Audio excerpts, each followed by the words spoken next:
We all have challenges in life: sadness, broken relationships, anger, bullying, grief, and isolation.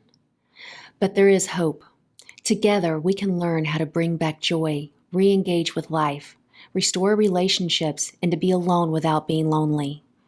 Welcome to Psychology Talks. Welcome to Psychology Talks. We have with us today Dr. Ludmila Praslova, and she is a professor, she is a researcher, and she is a consultant. And she teaches about how organizations and communities can have better inclusion and better diversity. And so she is going to talk with us about all of that today. She's also going to talk with us today about the current situation in our nation and around the world with social injustice and racial discrimination. So why don't you just give us a little bit of background on kind of what's happening here in America right now, and like I said, around the world. Well, things like that obviously don't come out of nowhere. Right. So if we look at history, the world obviously has always been full of injustice, Right. and it's human nature. We try to be good, but we do a lot of things as humans in general that are really not great. And we can do it on the individual level, and we can do it on group level. Mhm. And sometimes we get into periods where we say, okay, so everything is good, and occasionally something happens and we dismiss it. And then whenever there is an issue that hasn't been addressed for a long time, and there's series of events that could just lead to explosions. So here we have the world that's already kind of shaken by COVID and having to do things very differently.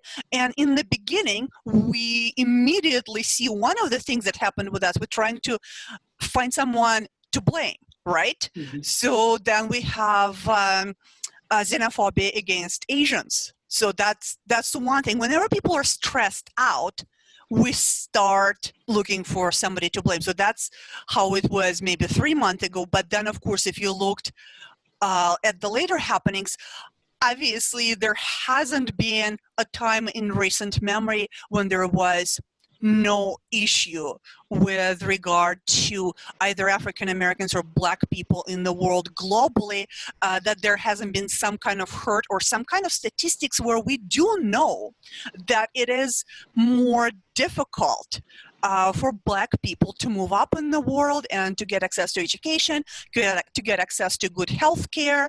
And now we have this crisis, and in this crisis, really a lot of those existing issues revealed themselves much more strongly. So you start looking at COVID statistics, and suddenly, even though Black people in particular area in Michigan or Louisiana are not a majority, they are a majority of people affected by COVID and dying from COVID. So people are trying to figure out what's going on, the healthcare, what are the disparities, why are people affected more than others? And then obviously you have several incidents one after another, and it's not like they weren't happening before, because we do know that those police brutality issues have been happening for a very long time, but we see something that people for no reason get called on the phone, and that is on video, and then obviously you see someone dying on the video, and it definitely precipitated a very predictable, normal human reaction.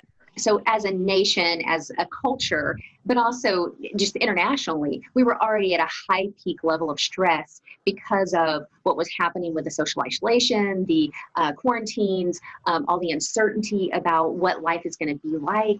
Are you going to get sick? Are you not going to get sick? How do you get sick? I mean, those were all questions that were really present in the beginning. And so that really undergirded and set a stage for what's happening right now. Right. And we do know that with a lot of social movements and revolutions and major kind of turning points in history, there was something like that, either illness or war, and then additional events that really exposed problems that didn't just happen. Those problems have always been there, but they just come more into the focus and people start paying attention. And that is what happened. The final drop was obviously George Floyd, and that was just when people really started paying attention. It was definitely the first event in the chain of the tragically similar events, but it was the factor that that was kind of the proverbial last straw that really pushed the issue in the forefront of attention, already on top of job losses and illnesses and disproportionate COVID infection and COVID death in that particular community. You just bring all of this into the focus, and you have a reaction that really is a reflection of something that's been going on for a very long time, years and decades and centuries, and then it culminates in protests all over the country and all over the world. So it's a very understandable human reaction to injustice that actually could be an opportunity to create a lot of change. So now that we're at this point, this critical juncture really, of as a nation trying to figure out how to move forward, what are the things that people are going through? What is this emotional response that people are inclined to have? We all have the same social needs. We all want to belong. It's a very crucial social need. We want to be accepted. We want to be heard. We need to know that we're safe with another group of people. We all want that. We all want to understand what's going on. We all want to have control. And it's just it's a Fisk's model of social needs. We want to be able to trust people, and we want to be able to feel good about ourselves. So whenever any of those are violated, people are going to have a very strong emotion. And if you think about people who felt like they haven't belonged properly ever, that's a very intense reaction. And then you have other people who are feeling like, well, it's not my fault, I haven't done anything, why am I feeling bad? And again, it's not something that we can't understand from the psychological point of view, but if we allow that kind of emotional response to dominate what we're doing, that is something that can really create a lot of issues. And so far, actually, a lot of people have been just doing the right thing and trying to promote change where they are in their particular environment, where they have the degree of control in a way that is productive and positive. And it's also very hard to control emotion when your head is telling you they're right and I should be listening, and your emotion is telling you like I'm feeling bad and I can't even explain why.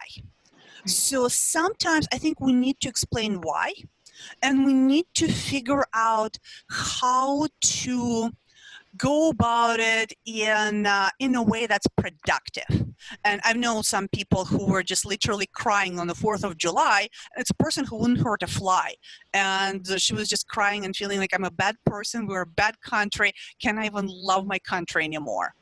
And that something that's debilitating. Rather than doing something, the person is just trying to figure out like how to even function and whether she can respect herself, whether she can respect her country anymore.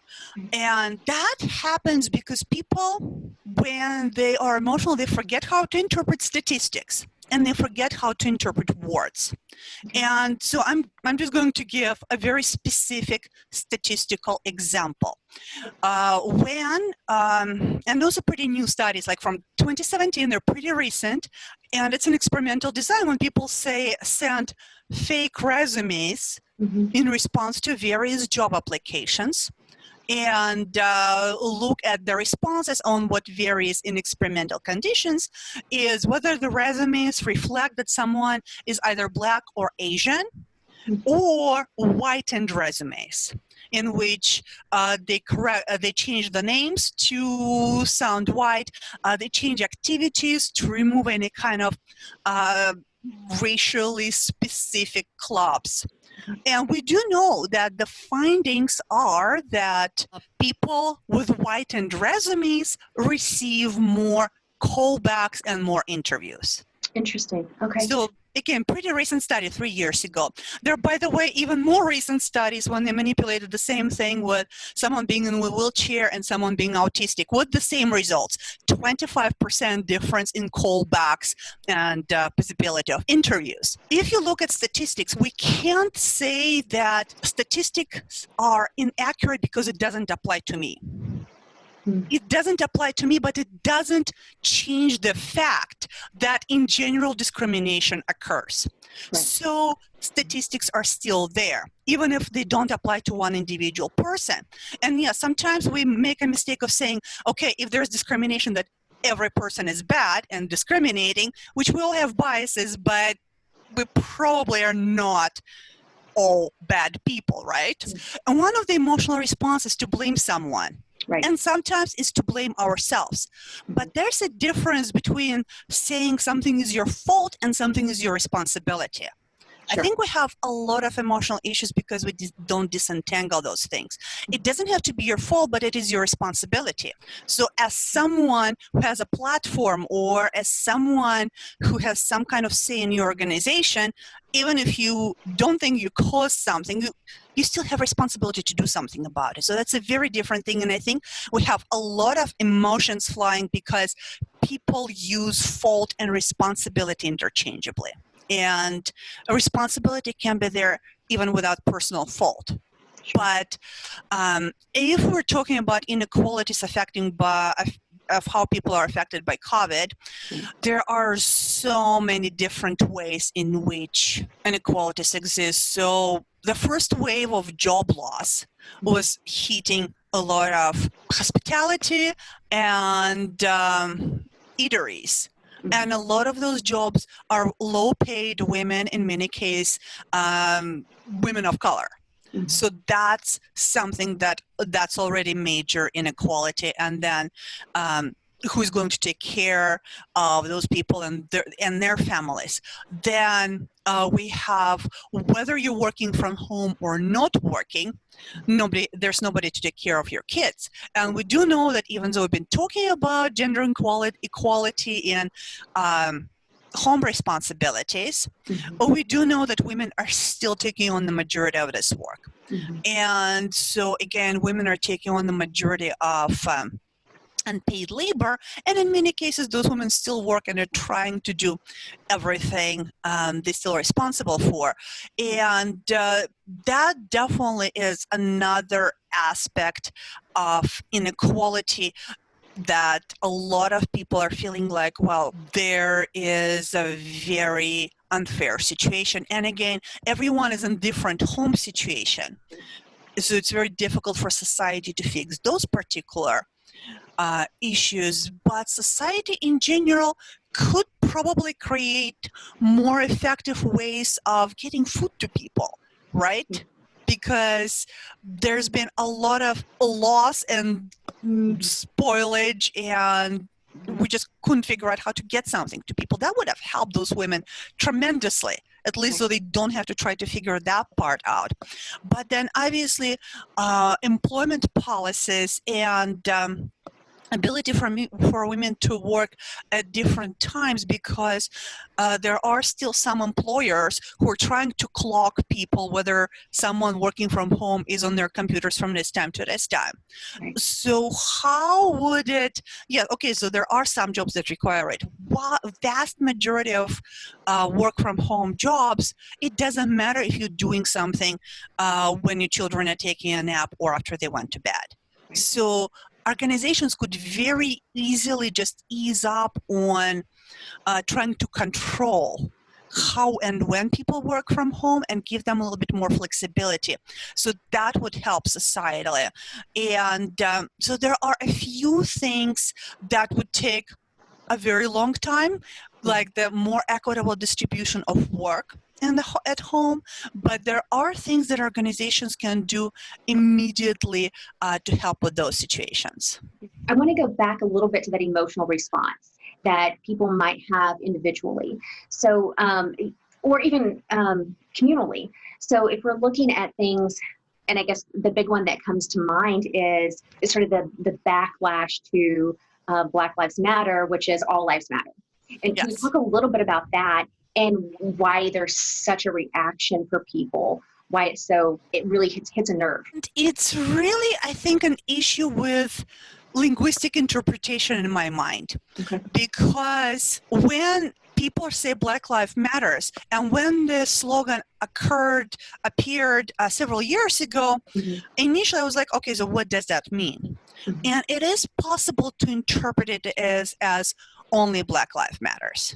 It's not a correct interpretation, and it's not something that it's supposed to mean. My interpretation of Black Lives Matters is that yes, all lives matters, but it's Black lives that are currently in danger, because we know that statistically they're more likely to die in police encounters, they're more likely to die from the lack of access to good health care. So yes, we know that all lives matters, but unless we make a point that historically Black lives hasn't mattered that much, then all lives actually don't matter.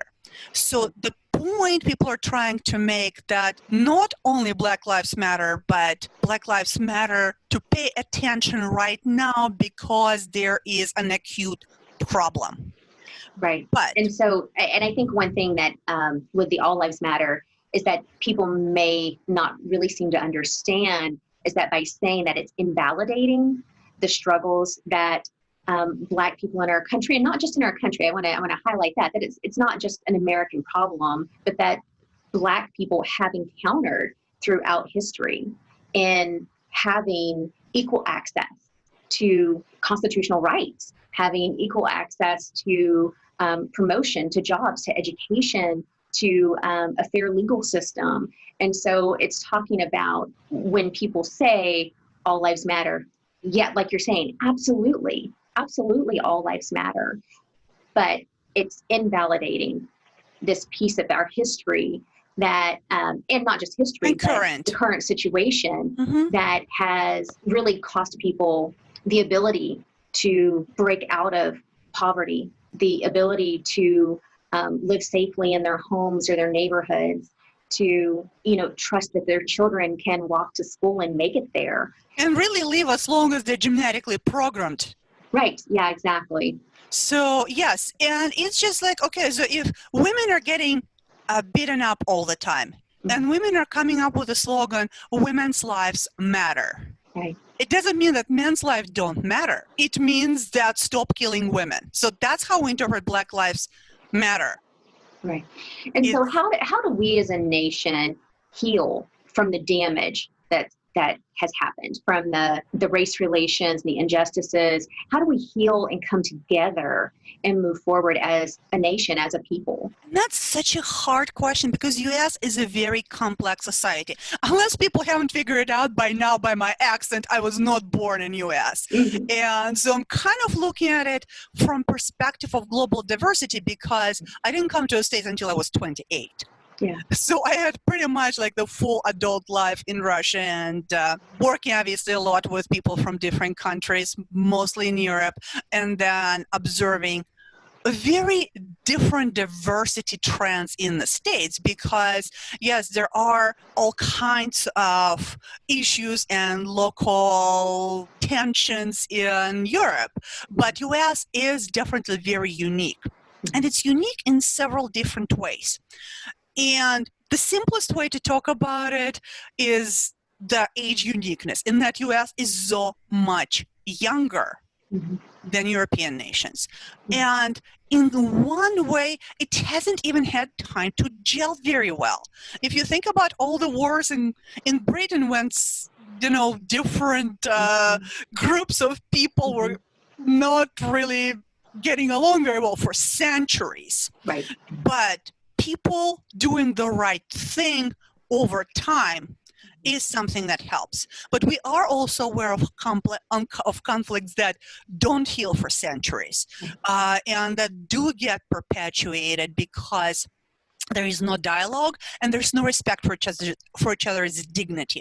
That's one thing that is of finding various conflicts and okay, I'm trying to remember her first name, Dr. Hicks. She is someone who studied international conflict. And I'm going to oversimplify it, but it boils down to when people don't appreciate each other's dignity just by the virtue of being a human. That's when people cannot have a dialogue. And again, it doesn't mean that I accept everything you do or that I agree with everything you think. But it just means that you're a human being and there's value in you just by that.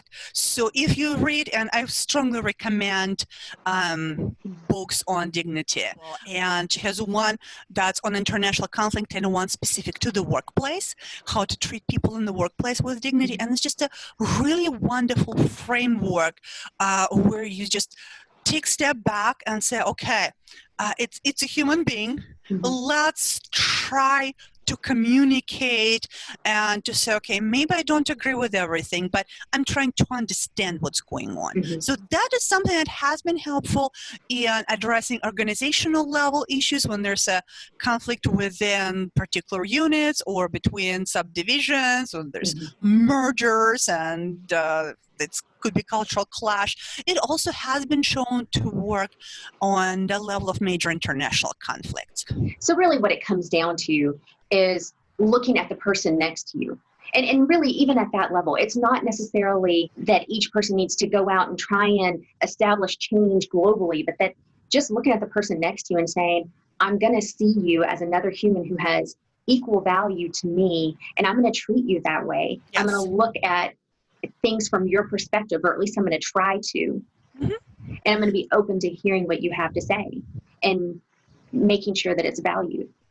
So if you think about Russia, one thing that you need to know about Russians is that World War II happened yesterday. Like for my generation, World War II happened yesterday, and so we were born decades after World War II. It was such a huge and traumatic event that I grew up, like I can't watch World War II movies, I cry. I can't talk about it. I cry because it happened yesterday. And there's many people in my generation living shields. When Nazis were marching towards Moscow, they just would take everybody from the village and line them around the troops, and that would stop the Russians from bombing. Right. So I grew up every day hearing the stories of my uncle who was 3 years old being thrown against the wall, my mother being in living shields when she was 18 months old, her sister freezing to death when she was like a newborn. And I heard that every day.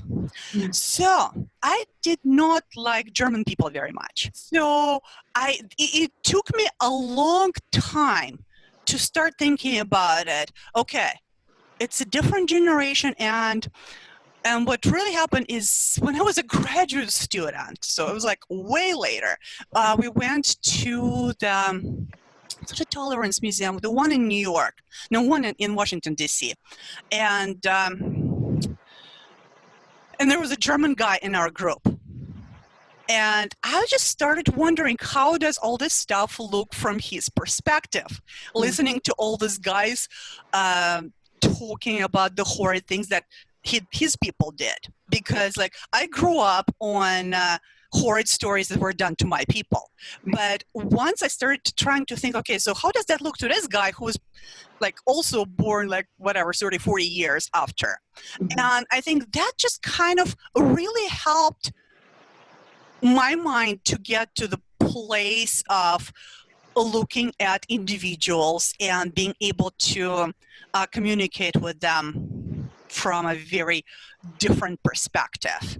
Yeah, well, and thinking about culture and how a culture shapes a person, but then also about how that person's family culture has also shaped them. Yeah. And so, I think we want to paint people with broad strokes. And in some sense, I mean, there are ways that obviously we need to do that because it's hard to understand every person on an individual level. But in order to understand a culture, we kind of do paint it with a broad brush. So everyone in that culture is going to experience this, but that's not true, right? And so we have to then treat everyone as an individual And so just because someone's skin is a certain color, they come from a certain area, or, their parents had certain jobs or they have a certain job, that doesn't mean that there isn't something else there that hasn't contributed to who they are as a person and their outlook on themselves or life or other people, right? It takes practice. Yeah. Because our brains are wired to say, okay, there's furniture and there's like chairs and tables and sofas. They're all furniture, and tomatoes and cucumbers are vegetables. Right. And it's something that we do as a knee-jerk reaction. So we have to train ourselves to think about, okay, so what about this human? What about that human? And we're not going to lump them with, furniture or vegetables. We would want to know about this particular human. And it's something that takes practice, but it's also something that takes societal nudging and societal structures, because we can't say just, okay, so individuals do this or individuals do that. Individuals function within large groups, and we do need to create systems within large groups, whether it's a workplace or access to community events or whatever it is, that's also equitable. Right.